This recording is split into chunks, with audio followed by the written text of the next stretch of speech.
رہ گئی بات دوسری مولانا صاحب کی، دیکھیں مولانا صاحب کو اگر یہودی لابی کو شکست دینے کی بات کر رہے ہیں تو مولانا صاحب کو فوراً لبنان کا ٹکٹ کٹوانا چاہیے یا سیریا کا، شام کا، اور وہاں جانا چاہیے اپنے ہزاروں مریدوں کے ساتھ، اور وہاں جا کر اسرائیل پر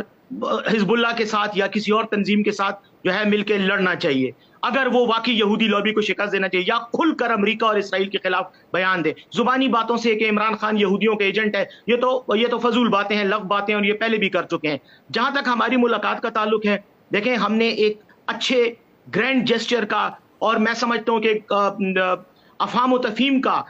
جو ہے مفاہمت کا راستہ اختیار کرتے ہوئے ہم ان کی طرف گئے، ہم نے ان کی خوش دامن کی وفات پر تعزیت کی۔ میں سمجھتا ہوں کہ ہر سیاسی شخص کو، بلکہ ہر اخلاقیات کو ماننے والے شخص کو اس عمل کی تعریف کرنی چاہیے۔ لوگ دشمن کے گھر بھی جاتے ہیں فاتحہ خوانی پہ۔ میں صرف یہ بات پوری کر لوں، اس لیے ہمیں مولانا کے پاس جو ہم فاتحہ خوانی کے لیے گئے تھے وہاں پر ہمارا کوئی پولیٹیکل مفاد نہیں تھا۔ دوسری بات یہ ہے، مولانا اگر یہودی لابی ہمیں کہہ رہے ہیں اور ہم سے مقابلے کرنے کی بات کریں تو آئیں میدان میں، ہم ان کو ایسی عبرتناک شکست دیں گے کہ ان کو ہمیں یہودی تو کیا، یہ ہمیں عین خانہ کعبہ کی جو ہے امامت کے لیے ہماری سفارش کریں گے۔ یہ ان کو ہم نے پشاور میں، ان کو ہم نے مترا کے الیکشن میں عبرتناک شکستیں دی ہیں۔ اس لیے یہ اس طرح کی باتیں ہوائی ڈرامے ہیں، ان سے ہمیں کوئی فرق نہیں پڑتا۔ لاسٹ جو آپ کا پوائنٹ تھا، جی عمران خان والی بات کا جواب دے دیں کہ کیا ان کی منشا شامل ہے اس میں کہ آپ ان پولیٹیکل پارٹی سے ملاقات کریں؟ دوسرا پھر تانے اس ملاقات کے بعد فضل الرحمان صاحب کے بعد وہ یہ دے رہے ہیں کہ آپ نے ان کو سیاسی امام مان لیا ہے، وہ یہ بھی کہہ رہے ہیں کہ اور ملاقاتیں بھی آپ لوگوں سے ہو سکتی ہیں، سیاسی بیٹھکیں ہو سکتی ہیں۔ اگر کسی شخص نے یہ کہا ہے کہ ہم نے ان کو سیاسی امام مان لیا اس لیے کہ ہم نے ان کے پیچھے نماز ادا کی، یا مجھے یقین ہے مولانا صاحب نے ایسا نہیں کہا ہوگا، ان کی پارٹی میں ایک دو نمونے ایسے یقیناً ہیں جو اس طرح کی باتیں کرتے ہیں،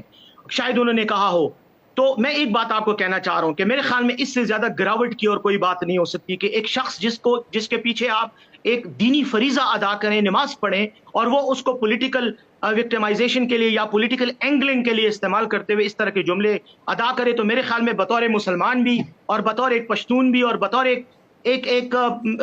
سمجھتا ہوں کہ ایک ریسپیکٹیبل آدمی، میں اپنے منہ کو گندا کروں گا اگر میں ان کے بارے میں اپنی رائے کا اظہار کروں گا۔ اس سے زیادہ گراوٹ میرے خیال میں اور ہو ہی نہیں سکتی۔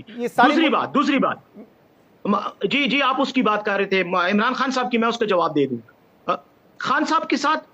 ہمارا طریقہ کار اس وقت، جب سے وہ جیل میں گئے، انہوں نے ایک کور کمیٹی بنائی ہے جو پارٹی کی کور کمیٹی ہے، وہ فیصلے کرتی ہے، اور ان فیصلوں کی توثیق، اپروول، وہ ہم خان صاحب سے بطور بذریعہ وکلاء جیل میں جب وہ جاتے ہیں ملاقات کے لیے تو ان سے لی جاتی ہے۔